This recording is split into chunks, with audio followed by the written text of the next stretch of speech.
Ahora quizás me van a entender un poquito mejor este versículo que vamos a ver y que lo puse en el viernes. Tuvimos la escuela para padres y les compartía el sentir del por qué se abrió la escuela. Pongamos por favor me pone Gálatas 4:19, si quieren lo buscan en sus Biblias, hermanos, Gálatas 4:19 para que lo vean bien. Al ver a Luis, ¿verdad? Servirle al Señor es un gozo para todos nosotros, ¿no es cierto? Es un gozo para la iglesia que podemos estar contentos. Dice, hijitos míos, por quienes vuelvo a sufrir dolores de parto, hasta que Cristo sea formado en vosotros. El apóstol Pablo le escribió a los Gálatas. Ustedes saben, esa epístola fue la primera epístola que él escribió después del concilio que tuvieron todos los apóstoles con sus discípulos. Y en Hechos 15 aparece ese concilio, donde el punto principal del concilio fue la salvación solamente por fe y no por obras. Y entonces él comenzó a explicarle a los Gálatas que solamente por fe es la salvación, pero también en el capítulo 4 les pone, hijitos míos, les dice, como abre su corazón, ¿no es cierto? Logran ver ahí que él abrió su corazón escribiendo, me imagino yo, él estaba. Dice, mire, por ustedes, dices, vuelvo a sufrir dolores de parto. Las mujeres entienden un poco de eso. Nosotros los hombres solo los gritos oímos. Sufrir los dolores de parto hasta que Cristo sea formado en vosotros. Y hermanos, ese es el sentir de todo pastor, es la pasión de todo pastor, ver a sus hijos, verlos a ustedes siendo Cristo formado en vosotros.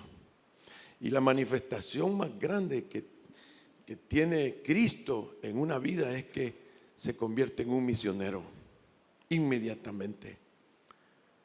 No espera ir a un instituto, no espera ir a un seminario para ser misionero. El que recibe a Cristo, una de las primeras cosas que suceden en él es que comienza al vecino, al papá, a la mamá, a la abuela, al tío, a los primos, a los compañeros de trabajo. Entonces, el dolor de parto de aquellos tiempos era muy superior al dolor de parto que ustedes tuvieron, las mamás de ahora. En aquel entonces la medicina era bien limitada, ¿no es cierto? La anestesia, todo eso no existía. Y entonces él les decía, ustedes han visto a las mujeres gritar por los dolores cuando están teniendo sus hijos. Así siento yo, les decía, al verlos a ustedes que no están siendo productivos, al verlos a ustedes que no se dejan usar por el Señor, que no se ponen y le dicen así como le dijo Luis, heme aquí, envíame a mí. Y hermanos, esta vez yo quisiera decirles que mi pasión por ustedes es que hay un crecimiento espiritual. Esa es la razón por la cual ustedes saben que yo dejé todo con mi esposa, dejamos todo para venirnos para acá, para ver vidas que se den por Cristo. Y esa pasión no ha terminado, al contrario, es más, abunda más. Antes de salir de la casa, siempre me arrodillo a la par de Nelly y le digo al Señor que ella ore por mí, para que me use, y ella en su corazón, aunque no puede hablar, lo hace con gran reverencia y esa pasión de que el Señor me use a mí para que ustedes reciban la palabra y la vida de Cristo comience a hacerse una realidad en cada uno de nosotros. Este crecimiento, hermanos, comienza cuando uno recibe a Cristo, ¿no es cierto? Cuando viene Cristo a nuestras vidas, cuando el Espíritu de Cristo entra al corazón de nosotros, en ese momento somos trasladados del reino de las tinieblas al reino de su amado Hijo Jesucristo, dice la Biblia. Es algo increíble, algo que no podemos explicarlo, pero usted y yo que nacimos de nuevo, ese día todo cambió. Yo comencé a ver al Señor, yo comencé a ver el cielo, yo comencé a ver a la gente diferente, me comencé a ver a mí mismo diferente también. Eso es lo que pasa, nos trasladó a otro reino, al reino de Cristo. Pero desde ese momento, ustedes se recuerdan de Romanos 8 que dice, a los que antes conoció, dice que el Señor nos conoció desde antes de la fundación del mundo, a usted lo conoció, a mí me conoció. A Dios ahorita no lo conocemos mucho, pero cuando lleguemos allá vamos a entender quizás un poquito eso, cómo es que Él sabía hasta dónde iba a nacer usted. Él sabía todo. Y entonces Él dice que de lo que antes conoció, a esos también llamó, dice. O sea, Él llamó, nos llamó. Y a esos que llamó, los predestinó para que fueran hechos conformes a la imagen de su Hijo Jesucristo. O sea, que nos llamó, pero Él ya tenía en su mente que a los que llamó los iba a hacer hechos a la imagen de Cristo. Amén. O sea, el segundo Adán, o sea, el último Adán. Pero a esos, dice, también los glorificó. O sea, eso está escribiendo, la Biblia lo escribe en pasado porque ya pasó, porque va a pasar. Amén, hermano. ¿Me doy a entender? O sea, en el corazón de Dios ya va a pasar, eso ya es un hecho. Vamos a ser glorificados. Entonces, entre el proceso de la justificación y la glorificación está la santificación. La santificación es la formación del Hijo de Dios en nosotros. ¿Lo vemos claro, hermanos? Ahí el Señor va a formarse en nosotros, pero la justificación, o sea, el llamamiento de Dios, la salvación es exclusivamente de nuestro Dios. Nadie metió la mano ahí. Yo no quería ser salvo, ni sabía lo que era eso, ni usted tampoco. Estábamos muertos en delitos y pecados y no entendíamos nada de Dios. Lo único que sabíamos era recibir la hostia, algunos, ir a misa y un montón de cosas, pero no sabíamos nada. Pero entonces, cuando Él nos justifica, de ahí comienza a formarse Él, pero Él nos da el privilegio de que lo hagamos juntamente con Él. Dice, por eso, tomad mi yugo y vamos a caminar juntos en la santificación. Yo me voy formando en ti, pero tú tienes responsabilidad también. Por eso es que hay muchos creyentes que pasan años y años y nunca ganan ni un alma. Hay muchos creyentes que pasan años y años solo viniendo a engordar a las reuniones, a recibir la palabra, a recibir la palabra, a recibir la palabra, y siguen recibiendo la palabra, pero no son bendición para Dios. Porque esto, como decía Luis, no se trata de nosotros, esto se trata de nuestro Señor Jesucristo, de lo que Él está haciendo con este mundo maligno y perverso.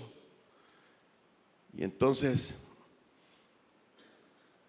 que usted y yo entendamos de que desde el momento en que usted nació de nuevo, que recibió a Cristo, hasta la glorificación, o sea, cuando Cristo venga por segunda vez y todos seamos transformados a un cuerpo celestial, desde ese momento hasta este momento, usted y yo tenemos participación responsable en nuestra santificación. Amén, hermanos. Eso es algo que está ahí en la Biblia y lo podemos ver. Yo quisiera que este mensaje, espero terminarlo, sea como que no me esté viendo en el púlpito, por eso me estoy apartando, me estoy bajando aquí. Haga de caso que estoy en su casa, o usted esté en mi casa y estamos tomando un cafecito y estamos platicando. ¿Qué les parece? No quiero que sea como un sermón ni algo así, sino que una plática en que usted quizás tiene preguntas y si puede apuntarlas, las apunta y después las platicamos. Porque como nosotros somos cheros, ¿no es cierto? Nosotros nos amamos, nosotros nos queremos. Nosotros nos vemos en cualquier parte y nos damos un abrazo y un beso si es posible. ¿No es cierto, hermanos? Nosotros nos queremos. Y entonces, yo no quiero que me miren muy lejos porque esto es súper importante para usted. Lo que hemos oído aquí es un desafío muy grande para todos nosotros. Pero hermanos, esta santificación es una lucha. Es una lucha a muerte. ¿No es cierto? Es una lucha a muerte, pelear contra esta carne y dejar que la carne se mete en las Escrituras, hable con Dios, que ame al enemigo, que perdone, que haga cosas de bendición para los demás, que gane almas. Wow, eso es fuera de serie, ¿no es cierto? Pero es una lucha a muerte. ¿Qué es lo que Pablo le decía? La buena batalla. He peleado la buena batalla. Toda la vida la peleó desde que conoció a Cristo yendo a Damasco. Nosotros también tenemos que pelear esa buena batalla hasta el final para que ustedes entiendan esta responsabilidad que siento yo, porque yo tengo que dar cuentas de que ustedes lleguen a la santificación. Esa es la pasión de todo pastor. Hijitos míos, yo sufro y con dolor adentro. Cuando veo a alguien de ustedes pecando, cuando alguien de ustedes que no viene a las reuniones, cuando alguien de ustedes que tiene problemas, que se pelean, fríos,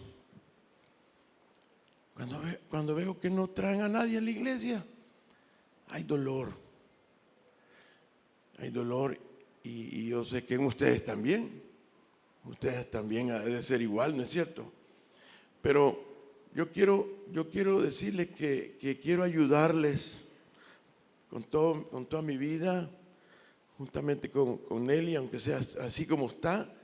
Y ahora tiene un ministerio de oración constante y a veces me preguntan los nombres de ustedes para estar orando, de los misioneros, y lo que queremos es servirles, ayudarles, amarlos, para que ustedes puedan ir siendo formados en la imagen de nuestro Señor Jesucristo. ¿Qué les parece?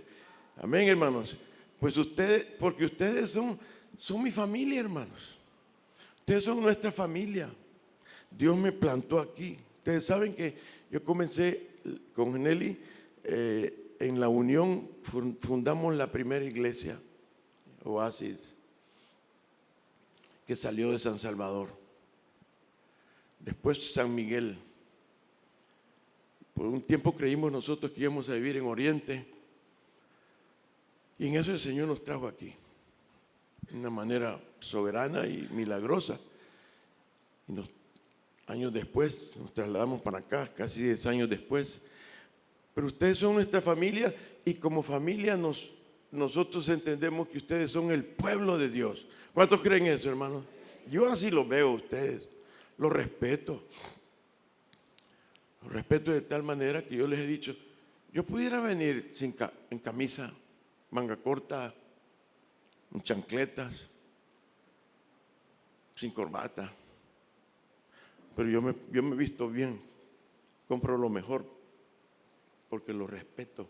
¿Sabe por qué? Lo respeto a usted, porque usted es hijo de Dios. Porque usted es el pueblo de Dios. Usted es la familia de Dios, porque ustedes tienen a Cristo en sus corazones. Ustedes son la niña de los ojos de Dios. Ustedes no son 5 yucas como decíamos antes. Ustedes son algo más de lo que ustedes sí pueden imaginar. Ustedes son la futura esposa eterna de nuestro Señor Jesucristo. La futura esposa. O sea, es el pueblo que va a vivir con Él en su propia casa, pues. Y que va a tener la intimidad que tiene un esposo con una esposa eternamente en la casa de Él, en los cielos. Aleluya. Sí, Señor. Es un increíble amor que Dios les tiene a ustedes. Ustedes son especialísimos. Quizás ante los ojos de las demás personas, a ver cómo nos miran. Pero ante los ojos de Dios, ese increíble amor de Dios lo ha derramado sobre ustedes. Así es que es mi responsabilidad que ustedes vivan con estas dos realidades. Son dos realidades que ustedes necesitan tenerlas en el ADN de ustedes, allá adentro, en sus neuronas, en su sangre, en sus glóbulos rojos. La primera pregunta es: ¿quiénes son ustedes? ¿Quién es usted? Personalmente, estamos tomándonos el cafecito. Yo le pregunto a usted, ¿quién es usted en Cristo Jesús? ¿Quién es usted? Yo quiero que usted sepa quién es usted. ¿Quién es usted en Cristo Jesús? ¿Quién es? Bueno, lo vamos a ver ahora. Segundo, en Cristo Jesús, después que lo salvó, ¿para qué existe usted? ¿Para qué existe usted? ¿Para qué existe su persona que nació aquí en la tierra? ¿Para qué existe? ¿Cuál es el propósito de su vida aquí? Bueno, eso es lo que queremos. Si usted entiende estas cosas, la santificación va a ser más rápido. Y el fruto de su santificación se va a ver más rápido. Va a ser más potente de la que está haciendo ahora mismo. Amén. Por eso queremos ver algo del apóstol Pablo también. A la carta de los Efesios, que qué lindo que Luis lo tocó también. Porque queremos ver por qué Pablo envió a los Efesios la carta de los Efesios. ¿Por qué envió la carta a esos hombres y esas mujeres que se estaban reuniendo en la región de Éfeso? Eran grupos pequeños, tenían varios pastores, eran grupos pequeños y se reunían, no se reunían en templos, sino que se reunían en casas, 10, 15, 20 personas más o menos. Y a todas las casas se leyó la carta.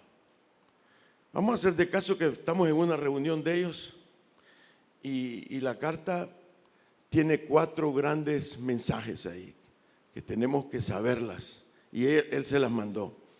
Primer mensaje que tiene en el capítulo 1 y en el capítulo 2 es la identidad, la identificación con Cristo Jesús. La identificación que tiene usted con Cristo Jesús. Segundo, la unidad que tenemos en Cristo Jesús con todo, con Dios, con el prójimo, con nuestra familia, con su cónyuge, con sus hijos, con su padre. ¿Cuál es la unidad que usted tiene con la iglesia? ¿Cuál es la unidad que usted tiene aún con la naturaleza en Cristo Jesús? Tercero, habla de la madurez, de la santificación, la madurez que se va dando en cada uno de nosotros y cómo aplicarla en la familia, cómo aplicarla en la sociedad, cómo aplicarla en la iglesia. ¿Qué les parece? Y por último, cómo usted está en medio de un campo de batalla. ¿Se acuerdan del capítulo 6? Cómo usted no puede evitar, esta es una batalla, por eso decíamos una batalla a muerte. Usted puede perecer, en esto puede perecer, una batalla a muerte. Usted no está aquí de paseo, usted está en una batalla a muerte. Así que comencemos hoy, hermanos, por el tiempo, la identificación con Cristo. ¿Qué les parece? Vamos a ver la identificación con Cristo. Ya lo hemos visto esto hace como unos 8 años más o menos, pero abramos Efesios capítulo 1, por favor. Efesios capítulo 1, y solo vamos a leer unos 2 versículos que son la clave de toda la epístola. Ponga atención a esto.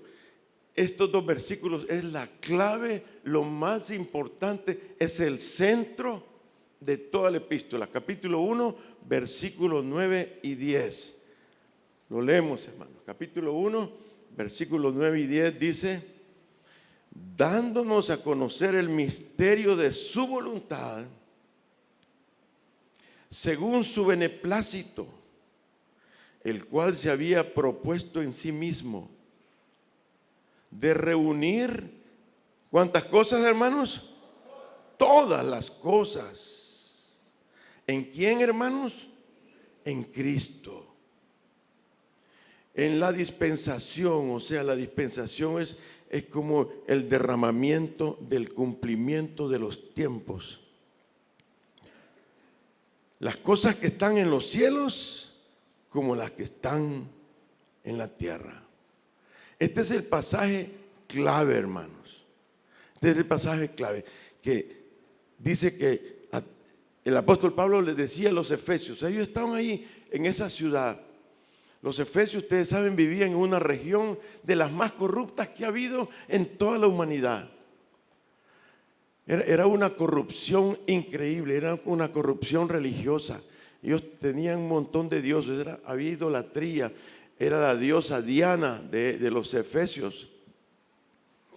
En los templos era tal la corrupción, la depravación que había, la inmoralidad, que ahí había prostitución. Así como han visto ustedes unos templos aquí en Centroamérica, donde usted va y compra una candelita para llevarla al altar. Entonces, ahí lo que hacían era meterse con una prostituta, con eso estaban agradando a su Dios. Era comprar una candelita. Y el montón de prostitutas, mujeres y hombres, había homosexuales, de todo allí. Y el acto sexual era como una ofrenda a sus dioses. Esa era la gran depravación que había, una depravación moral, había una depravación de todo, hechicería. Bueno, era de todo eso. Entonces, lo otro era que la iglesia estaba compuesta por esclavos. ¿Se acuerdan que en esos tiempos había muchos esclavos? La iglesia estaba compuesta por esclavos, pero también estaba compuesta por siervos que ya habían sido esclavos, pero que habían sido libertados. Pero eran siervos todavía. Habían comerciantes de Éfeso y también habían profesionales. Había un cóctel de gente ahí en las congregaciones esas.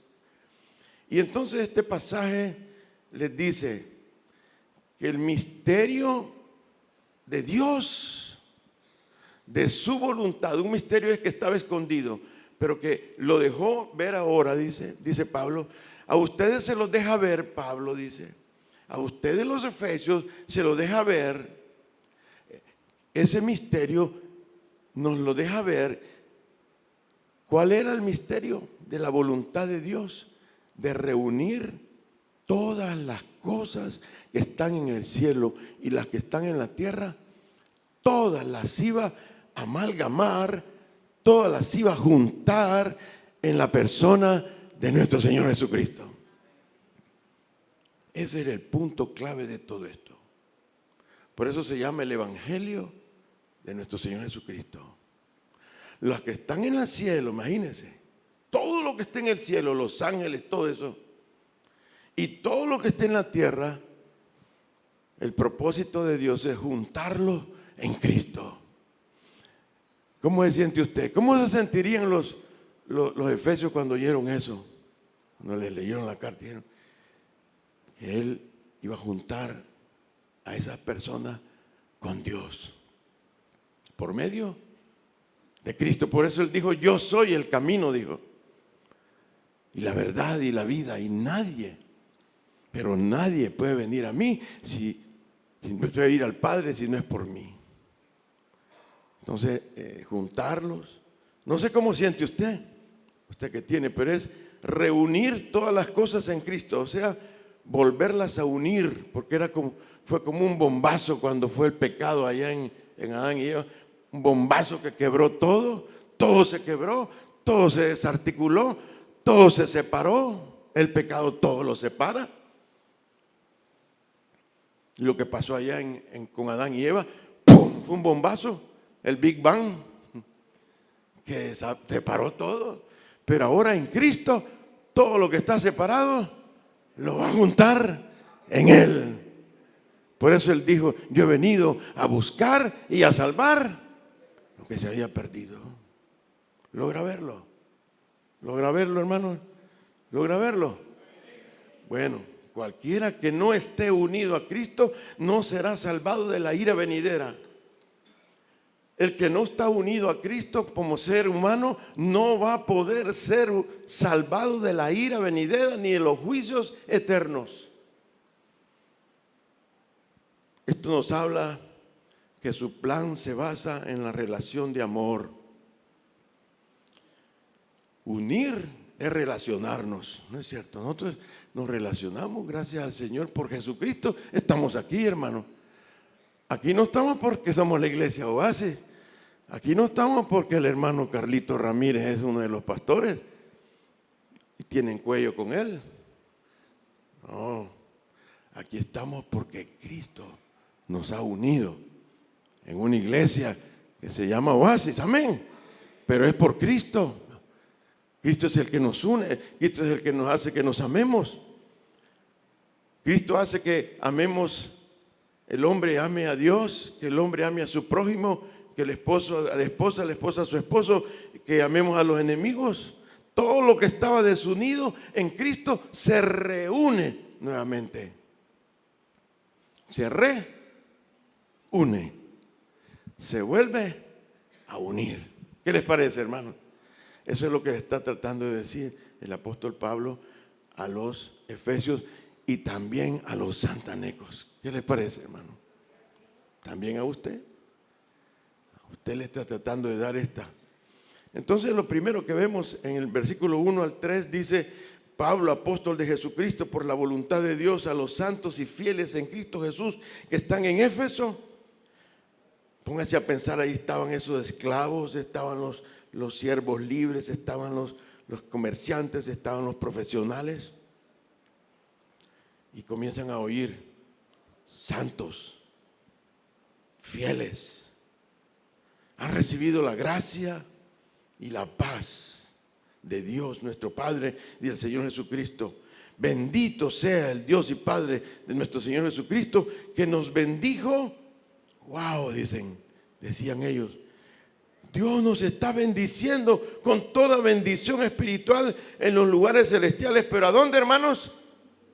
¿A dónde, hermanos? En Cristo. Fuera de Cristo no hay bendición. Fuera de mí no hay salvación.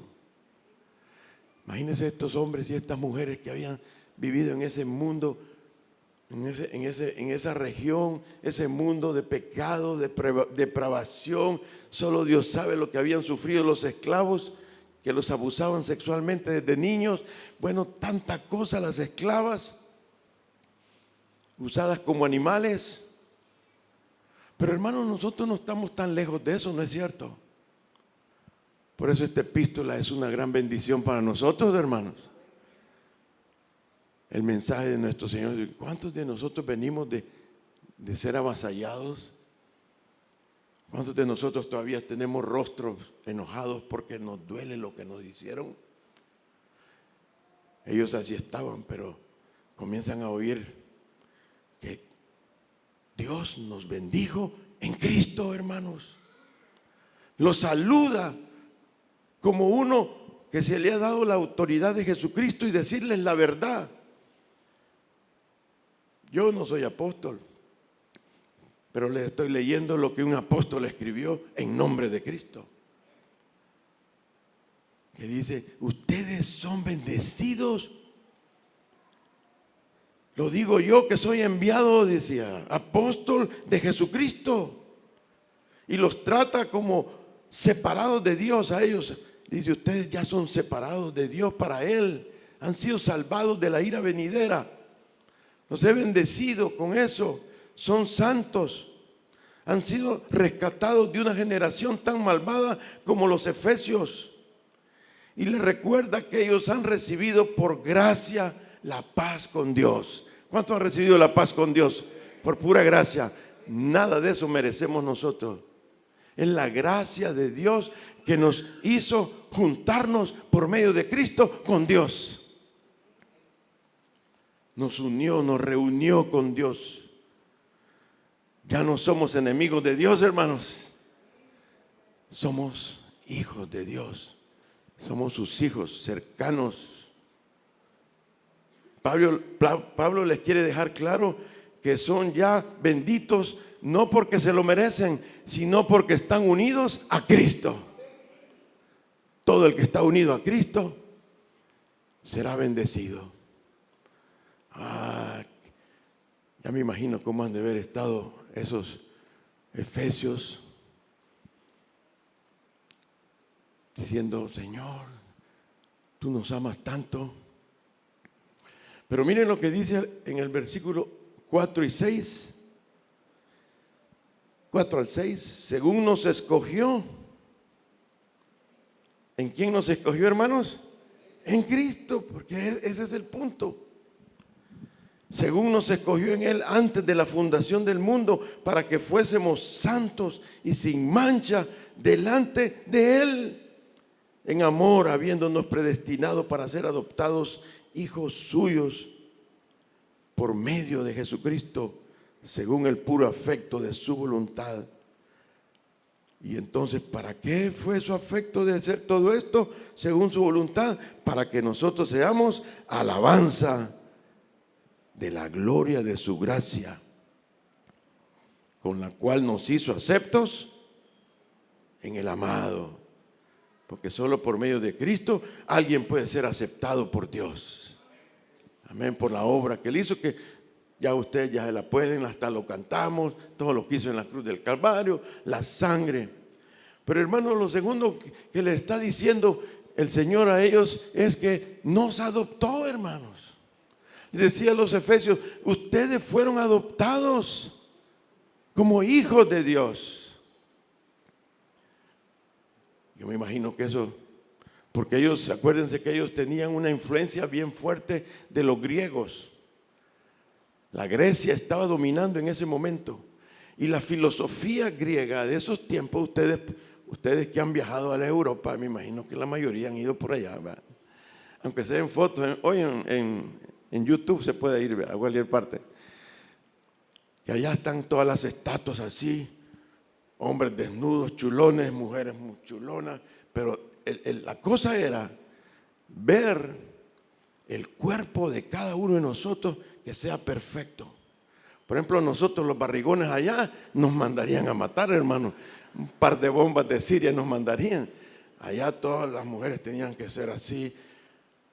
La filosofía griega de Platón y de Plutarco y de todos esos hablaban de que el cuerpo tenía que ser perfecto. Las dietas. ¿Conocen algo de eso ustedes?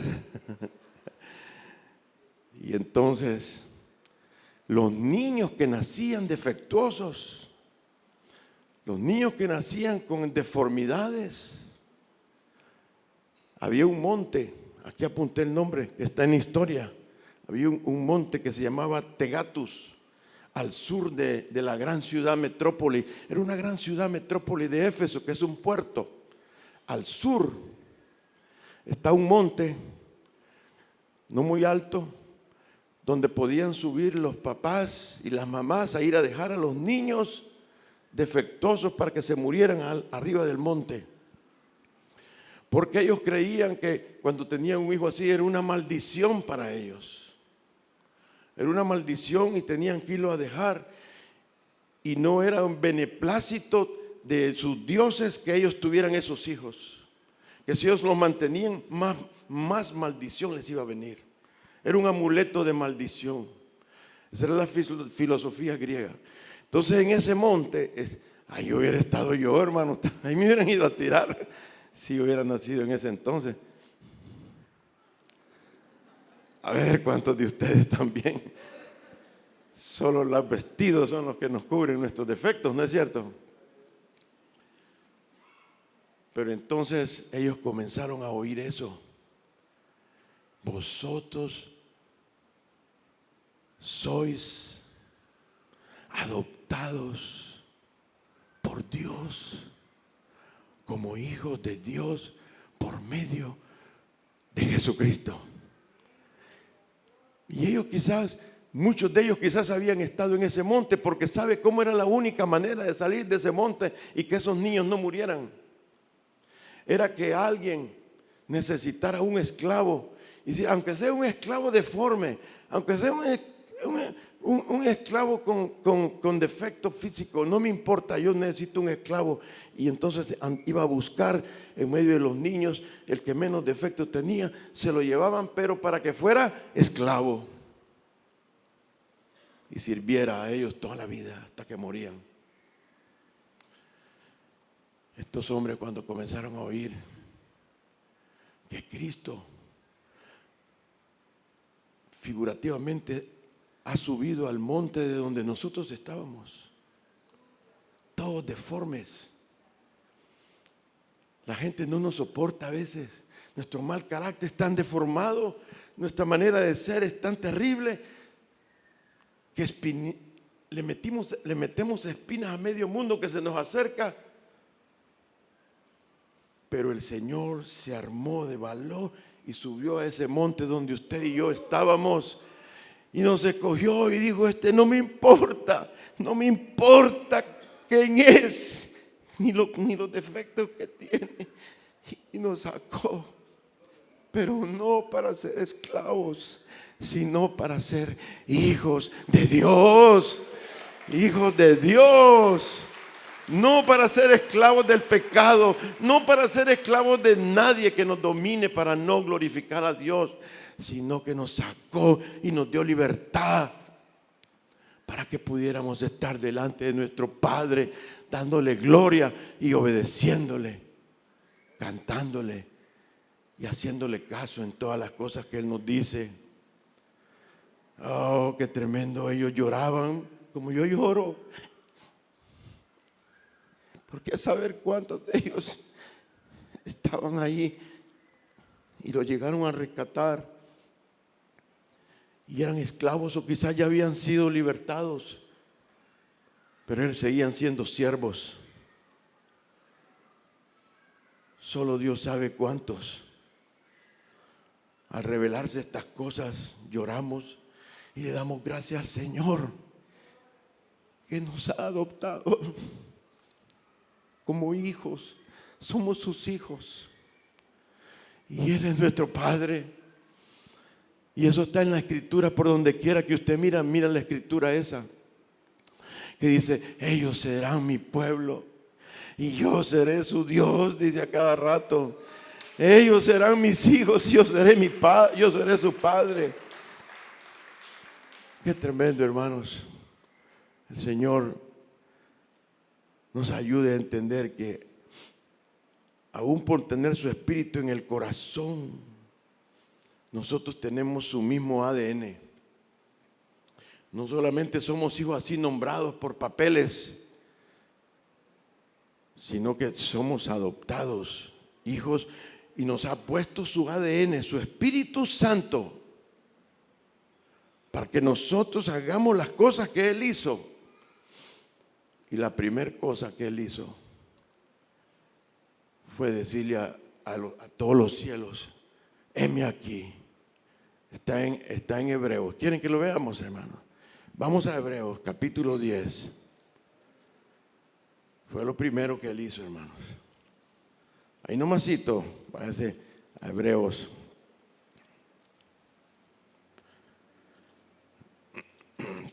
Perdón, está en, sí, capítulo 10. Mire el versículo 5 de Hebreos 10:5. Por lo cual dice: entrando en el mundo, dice, ¿quién dice, hermanos? ¿Quién dice aquí? Por lo cual dice, entrando en el mundo, dice. ¿De quién estamos hablando, hermanos? De Jesucristo. Él dijo: sacrificio y ofrenda no quisiste, mas me preparaste cuerpo. Somos nosotros. Holocausto y expiaciones por el pecado no te agradaron. Entonces dije: he aquí que vengo, oh Dios, para hacer tu voluntad, como en el rollo del libro está escrito de mí. Digo: heme aquí, yo voy a buscar y a salvar lo que se había perdido. Y vino a morir por nosotros en la cruz del Calvario. Y vino a hacer todo lo que vino a hacer para rescatarnos, para ir a ese monte y levantarnos aún con todos los defectos. Porque algunos de ustedes pueden decir: pero yo no puedo servir, es que yo ni cantarle puedo al Señor, porque usted no me conoce, hermano. Pues si así es porque lo conocemos así, es que Dios lo ha levantado del mudalar ese que estaba en ese monte. Aquí no le interesa al Señor cuántos defectos tenga usted, ni cuáles son. Él lo único que va a hacer es que lo va a hacer hijo de Dios. Y ahí va a comenzar a formarlo a la imagen de Jesucristo. Y lo primero que hizo Él fue venir a buscar y a salvar lo que se había perdido. Por eso quisiera llamar a los músicos, por favor, pueden venir. Porque vamos a cantar un canto que habla de que: Señor, ya no puedo estar insensible. Señor, ayúdame. Señor, si yo soy tu hijo, o habrá alguien aquí que esta mañana quisiera recibir a Cristo. ¿Quién es todo defectuoso y ha sentido que el Señor le hizo: yo te quiero conmigo eternamente? ¿Habrá alguien que quiera recibir al Señor y quiera decirle: Señor, te entrego mi vida? Sácame de aquí. Tú eres el único que puede sacarme de este monte con todos mis defectos. Cuando Él nos sacó de ahí, Él perdonó todas nuestras faltas. Él perdonó todo. Dice que su voluntad, su beneplácito es que nos va a dejar sin mancha, que no tengamos mancha. Y hermano, yo animarlos, ustedes puedan ir, vayan a buscar a uno nada más, una vida que está necesitada de Cristo, pero no la dejen tirada. Tienen que traerla a la familia también. Aquí entre todos nos hemos estado cuidando nosotros. Es tiempo de salir. Creo que es el 20 de junio. En junio vamos a tener un evento evangelístico un día domingo aquí. Y el otro tercer domingo vamos a darle a ustedes un kit con biblitas pequeñas. Yo les quiero ayudar de verdad. Hay un ministerio que el Señor me permitió fundar en Miami, que se llama Sí Jesús, que reparte esto por toda Latinoamérica. Hermano Jorge Rivera, que es uno de los que nos ayudaron aquí a hacer la escuela y el templo, me está apoyando con esto. Son unas biblitas, miren qué bonitas. Les vamos a dar un kit a cada uno para que ustedes vayan y también una moneda. Esto no se imaginan cuánto le gusta la moneda. Una moneda de estas, se la vamos a regalar aquí a mi hermano Carlito. Léala, por favor. Tiene una lectura ahí. Pero casi no leo, hermano.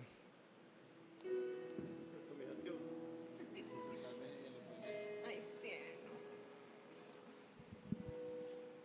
Dice. No. Casi no. Ponte el locutor. La misma familia. Amado Padre Celestial, creo que tu Hijo Jesucristo murió en la cruz por mis pecados, que fue crucificado y sepultado y que al tercer día resucitó. Gracias por derramar vida eterna a través de él. Amén. Y a la vuelta de la moneda. Porque de tal manera amó Dios al mundo que ha dado a su Hijo unigénito para que todo aquel que en él cree no se pierda, mas tenga vida eterna. Juan 3:16. Amén.